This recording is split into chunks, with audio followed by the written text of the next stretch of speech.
দেশে যাওয়ার টিকিট হাতে চলে এসেছে, আর কদিন পরেই পাড়ি দেব বাড়ির উদ্দেশ্যে। তবে এই পুজোর আগে বাড়ি যাওয়া মানেই একটু বিশেষ আয়োজন। বন্ধুবান্ধব, আত্মীয় স্বজন, ছোট বড় সকলের জন্য গিফট নিয়ে যাওয়া। আমরা যারা বিদেশে থাকি তারা তো ঠিক দেশে যেভাবে পুজোতে জামা কাপড় বা উপহার দেওয়া নেওয়া হয় সেভাবে তো আমরা দিতে পারি না। সেই ভাবনা চিন্তা করে যত্ন করে গুছিয়ে নিতে হয় সেই সমস্ত উপহার যেগুলো এদেশ থেকে চট করে আমাদের ইন্ডিয়াতে নিয়ে যেতে পারি। এই যেমন চকলেট বা ধরুন পুলোভার, মানে যেগুলো ধরুন জার্মানিতে চট করে পাওয়া যায়।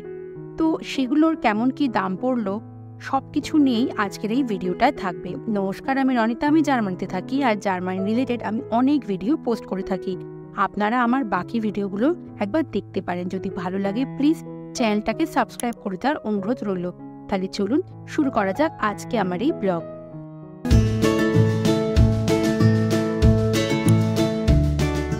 আজকে দিনটা শনিবার। আমরা সমরজিতের ফ্যামিলি আর মৌবরির ফ্যামিলি সবাই মিলে যাচ্ছি আখেনের চকলেট ফ্যাক্টরিতে। এটা নিয়ে আমার একটা আগেরও ভিডিও আছে, তো সেটা আপনারা দেখতে পারেন, না হলে এই গল্পটাই আপনি শুনতে পারেন। যেতে আমার বাড়ি থেকে লাগে মাত্র 2 ঘন্টা থেকে 2 ঘন্টা 10-15 মিনিটের মতো। আমরা ডুসেলডর্ফ হফবানহফে সবাই মিলে মিট করেছি, তারপর সেখান থেকেই ট্রেনে করে যাব সেই আখেনের চকলেট ফ্যাক্টরিতে। এই সেপ্টেম্বর মাস যতই শেষ হতে থাকে ততই যেন পুজো পুজো গন্ধ এসে ধাক্কা মারে বুকের কাছে। আসলে বাঙালি যেখানেই থাকুক না কেন, এই দুর্গাপুজো আসা মানেই কেমন যেন একটা ঘরে ফেরার টান জেগে ওঠে। এই মাসটা যেন বাড়ি ফেরার চিঠি নিয়ে আসে। চোখ বন্ধ করলেই দেখতে পাই নদীর ধারে আলো করে জেগে ওঠা কাশফুলের দল, উঠোন জুড়ে ছড়িয়ে থাকা শিউলি ফুল, সারা বাড়ি জুড়ে সাজানো গোছানোর মাঝে জড়িয়ে থাকা পুজো পুজো অনুভূতি, নতুন জামার গন্ধ, পাড়ার টেবিলে জমা হওয়া শারদীয়া আনন্দমেলা, শুকতারা, কিশোর ভারতী। যদিও জার্মানিতে এগুলো কিছুই পাই না, তবে ছোটবেলায় মনে হতো এগুলো ছাড়া পুজো যেন অসম্পূর্ণ। এই বছর কলকাতার মন একদম ভালো নেই, সেই জন্য আমাদের কাছেও এই উৎসবের আনন্দ কিছুটা হলেও ফিকে হয়ে গেছে। তবুও বাড়ি ফিরছি বলে কথা, আনন্দ হবে না তা কি কখনো হয়? আর বাড়ি ফেরা মানেই যেমন দেদার খুশি, তেমনি যুদ্ধের গতিতে চলে প্যাকিং এবং যাওয়ার ব্যবস্থা করা, আর প্রিয়জনদের জন্য কিছু পছন্দের গিফট জোগাড় করে নেওয়া। আর সেখানেই হলো আসল সমস্যা। কি সমস্যা? আরে সেটাই তো বলবো এই গোটা ভিডিওতে। ইন্ডিয়ার বাইরের চকলেট ঠিক আমাদের দেশের মতো হয় না। আমি বলছি না যে আমাদের দেশের সমস্ত চকলেটই খারাপ, না না, অনেক ভালো চকলেট পাওয়া যায়। তবে তাও যেগুলো সচরাচর মুদিখানার দোকানে বা এমনি সুপারমার্কেটে পাওয়া যায় সেই সমস্ত চকলেটে প্রচুর সুগার থাকে। তো ইন্ডিয়ার বাইরে থেকে যারা চট করে দেশে আসে এবং গিফট দেওয়া হিসেবে চকলেটটাই বেস্ট অপশন ভাবে। আর লিন্ডের চকলেট তো আপনারা অনেকেই খেয়েছেন, তো এই চকলেট ফ্যাক্টরিতেই আজকে যাচ্ছি। ভারতে এর দাম অনেকটাই বেশি, তবে বিশেষ করে বিদেশে ফ্যাক্টরিগুলোতে গেলে এর দাম কিন্তু অনেকটাই কম পড়ে। আর যেহেতু এটা আমার বাড়ির খুব একটা আর কি দূরে নয়, তো সেই জন্য আমরা চট করে চলে এসেছি এই চকলেট ফ্যাক্টরিতে। এখানে শুধুমাত্র ডার্ক চকলেট, হোয়াইট চকলেট কিংবা মিল্ক চকলেট নয়, চকলেটের যে কত রকম ভ্যারাইটি আছে সেটাও এখানে এসে আমি প্রথম জেনেছিলাম। পিস্তা দেওয়া, বাদাম দেওয়া, শুধু পিস্তা কেন, মানে ধরুন গ্লুটেন ফ্রি চকলেট সেটাও পাওয়া যায়।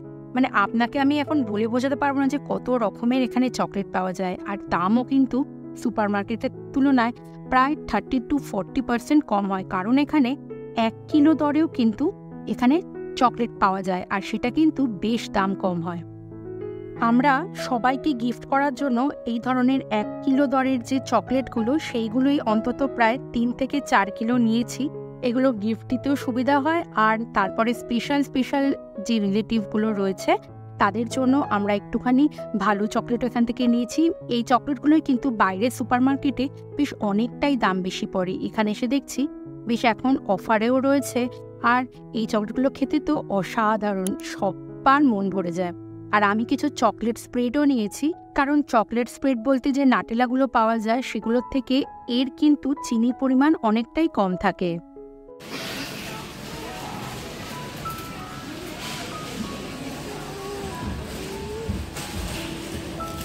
ভালো রোদ দিয়েছে বলে আমরা সবাই মিলে ঠিক করলাম একটু পার্কে বসবো। চিকা পার্কের জল দেখেই তো ছুটোছুটি শুরু করে দিয়েছে।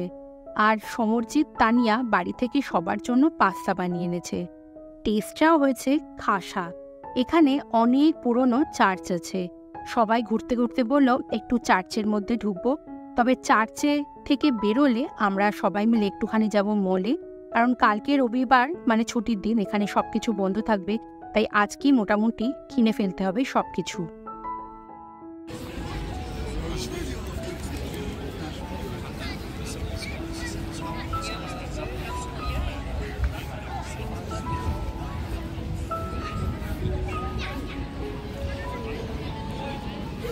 আমরা যারা দেশের বাইরে থাকি তারা জানি যে অন্য সময় বাড়ি ফিরে যাওয়া আর এই পুজোর সময় বাড়ি ফেরা, এই দুটোর মধ্যে ঠিক কতটা তফাৎ, ঠিক কতটা আনন্দ হয় যখন দুর্গাপুজোর সময় এই বাড়ি যাওয়ার প্ল্যানটা কনফার্ম হয়। এটা একমাত্র যারা বাড়ি থেকে দূরে থাকে সেই মানুষগুলোই বোঝে, না হলে কেউ কিন্তু আর বুঝতে পারবে না। তবে এই পুজোর আগে বাড়ি ফেরার সময় যে সবথেকে বড় সমস্যাটা হয় সেটা হচ্ছে সবাইকে কি গিফট করব। বিশেষ করে ইউরোপীয় দেশগুলোতে বছরের বেশিরভাগ সময় কিন্তু খুব ঠান্ডা থাকে। এখানে শীতের পোশাক কিন্তু খুব ভালো পাওয়া যায়, আর দামও অনেকটা কমও হয়। মানে ধরুন শীতের আগে আগে কিনলে যদিও একটু দাম বেশি হয়, কিন্তু যখন শীতের শেষে যদি আমরা জিনিসগুলো কিছুটা কিনে রাখি তাহলে কিন্তু দাম অনেকটাই কম পড়ে। যদিও আর এইসব দেশে শীতের জিনিস যেহেতু খুব বেশি পাওয়া যায়, আর এই সমস্ত জিনিস চট করে নষ্টও হয় না, ফলে এইসব জিনিস বারবার কিন্তু দেওয়াও যায় না। জার্মানির সাথে ইউরোপের প্রায় সব দেশেরই সুতির জামাকাপড় কিন্তু খুব দামি হয়, আর ভ্যারাইটিও খুব কম থাকে। কারণ আমাদের দেশে যেমন গ্রীষ্মকালটা অনেকটা সময় জুড়ে থাকে, এইসব দেশের গ্রীষ্মকাল হয় মাত্র 1 মাস কি 2 মাস, তারপরেই আস্তে আস্তে হাওয়া চলতে শুরু করে আর ঠান্ডা ঢুকতে শুরু করে। তো সেই জন্যই এইসব দেশে এসে কিন্তু সুতির জামাকাপড় কেনা একদম বৃথা। ছোট থেকে বড় চকলেট পছন্দ করে না এমন লোক পাওয়া তো মুশকিল। তো সবাই মোটামুটি চকলেট ভালোবাসে, এই জন্য চকলেটটা তো নিয়ে যেতেই হয়। কিন্তু কিছু কাছের মানুষদের জন্য মনে হয় একটু ব্যাগ বা এই ধরনের পুলোভার এইসব জিনিসও ইন্ডিয়াতে নিয়ে যেতে মন চায়, কিন্তু প্রতি বছর এই ধরনের পুলোভার দেওয়ার সুযোগ হয়ে ওঠে না। তো ওই পুলোভার, জ্যাকেট এই ধরনের জিনিসপত্র নেওয়ার জন্যই মলে ঢুকেছি। তো নিজেদের কাছের কিছু মানুষজনের জন্য শীতের পোশাক কিছু নেব ভাবছি। বাড়ির ছোট ছোট সদস্যদের জন্য চকলেট তো নিয়ে যাবই, কিন্তু তার সাথে নেব সোয়েট শার্ট আর পুলোভার। তো এই টুকটাক করে দেখি, আবার বাড়িও ফিরতে হবে, বেশি তো সময় নেই। তো যা পারছি চোখের সামনে দেখতে, তো তার মধ্যে থেকেই চুজ করে এবার বেরিয়ে পড়ব।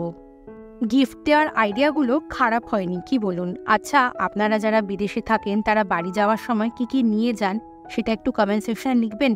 তাহলে এবারে যদি নাও নিয়ে যেতে পারি, এর পরের বার সেগুলো নিয়ে যাওয়ার চেষ্টা করব। আমাদের কেনাকাটা প্রায় শেষ, দীপাঞ্জন বিল পে করছে আর আমি দাঁড়িয়ে আছি চিকাকে নিয়ে। এবার বাড়ি ফিরব। তো অনেকটাই প্রায় বেলা হয়ে গেল, এবার আমাদের ট্রেন ধরার পালা। আমরা এখন স্টেশন চত্বর দিয়ে আসছি। আর আজকে যেহেতু শনিবার, সুন্দর রোদ দিয়েছে, তো বাইরেও লোকজন ভালোই রয়েছে। আপনাদের কেমন লাগে পুজোর আগে বাড়ি ফিরতে জানাতে কিন্তু একদম ভুলবেন না। আমি তো গোছগাছ করে রেডি একদম বাড়ি যাওয়ার জন্য। আপনারাও রেডি তো? আগের থেকে জানাই পুজো সবার ভালো কাটুক। আজকের এই ভিডিও আমি এখানেই শেষ করছি। আশা করি এই ভিডিও আপনাদের ভালো লেগেছে। ভালো লাগলে প্লিজ একটা লাইক করে দেবেন। ইউটিউব থেকে দেখে থাকলে আমার এই চ্যানেলটাকে সাবস্ক্রাইব করে দেবেন, আর ফেসবুক থেকে দেখে থাকলে আমার এই পেজটাকে ফলো করে দেবেন। তাহলে চলুন, খুব তাড়াতাড়ি দেখা হবে পরবর্তী কোনো ভিডিওতে। ততদিন পর্যন্ত আপনারা সবাই ভালো থাকবেন। বাই।